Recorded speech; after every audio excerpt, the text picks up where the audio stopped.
It is Morning in the Mountains on Mountain Fun Life. Hi, Frank Murphy here. And today we welcome Pete O'Shea, who is with Buttonwilliw Civil War Theater. Hey, Frank. Pete, how are you? I'm good, buddy. How are you? Now, I know that I can hear your New York accent because you and I share that. Actually, you sound like one of my family members.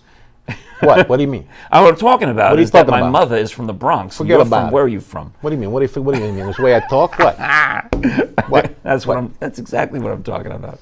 No, but forget about it. But here you are in beautiful Pigeon Forge, Tennessee, as one of the newer shows that we've got, the Buttonwilliw Civil War Theater, right on the Parkway across from Titanic. So tell us about Buttonwilliw.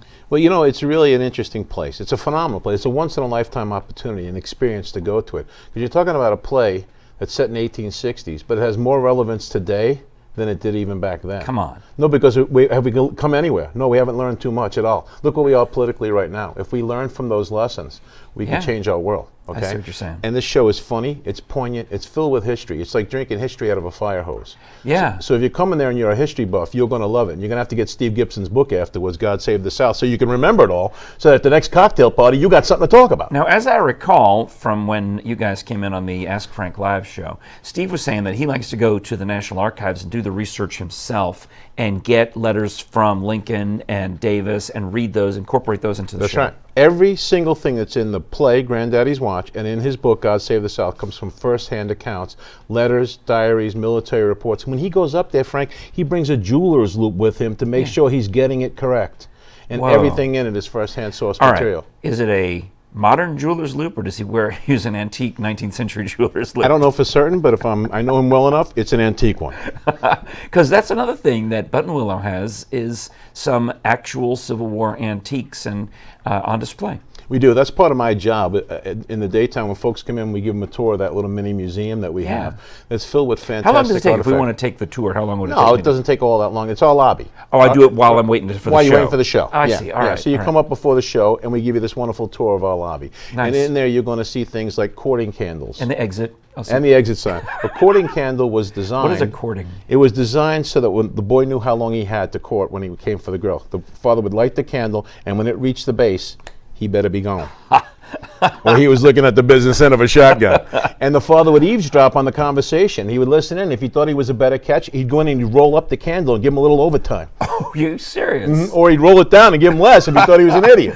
Okay? And we got those right there on display. Oh, thank goodness we didn't have those. Oh, yeah. Oof. That's tough stuff. We also had something I told you beforehand called a tear catcher. Tear catcher. It's a long glass vial. It looks like I don't know, maybe a thermometer or something sort of like narrow, that. like narrow, thin. Like a pipette if I was doing chemistry experiments. Exactly. Okay. And she would hold it up to her eye and keep her tears for him until he came home from war. No kidding. And we have one in the building, that's Civil War era, that's got the salt right in it. You can see it. So somebody cried for somebody in that thing 160 some odd years ago. And you've got it. And we've got it. That is amazing. We've got a gun that was at the Battle of Gettysburg. Right before the guy was going to shoot, somebody shot that way, shot half the hammer off. So it's still got the bullet in it since 1863.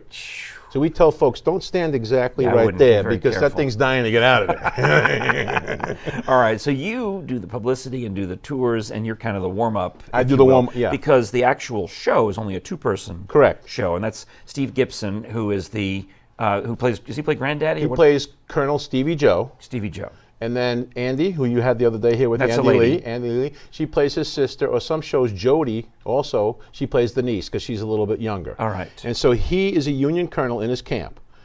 All of a sudden, his relation shows up. Hey, what are you doing here? Oh, I came to visit. No, you didn't. What are you doing? And he finds out she's smuggling medicine to their Confederate cousins. Oh. And now they begin to squabble like 8-year-olds. Like they knew each other back when they were kids. They shared a privy together, or they called it a necessary back then. They've seen each other in their underwear, so they have a unique relationship. Even his wife couldn't speak to him the way his sister or niece does. So when you're talking about this, I mean, we talk about the Civil War as being brother versus brother. It's also, in this case, brother versus sister, brother versus cousin, brother versus niece, or uncle versus niece. Especially here in Tennessee, this was a hotbed for division. East Tennessee was very much Union. West Tennessee was the opposite side.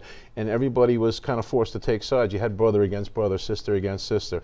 Here, this area, they just wanted to be left alone. But everybody got dragged into the war by one point or another. Well, that is fascinating. A great history lesson at the Buttonwilliw Civil War Theater. Pete O'Shea is our guest. Best way to get tickets is the website. CivilWarTheater.com. We have shows all through. We're staying in through the season. We're not going away like everybody else is. Oh, yeah. Yeah, we've got 4 shows a week out through all the way through the soft season until we go back back up to the main schedule again, and we're there for everybody. We want you to come experience it. You'll learn so much. You'll laugh, you'll cry, you'll enjoy every bit of it. And afterwards, he tells more stories, Steve, afterwards, and you'll get to hear more and more and stuff, incredible And stuff. if you cry, you can catch it. You can. All right. Well, Pete, thank you so much. Frank, Come back again soon. I know appreciate you got a you, lot buddy. going on. Appreciate It's you. Morning in the Mountains on Mountain Fun Life. More of the show right after this.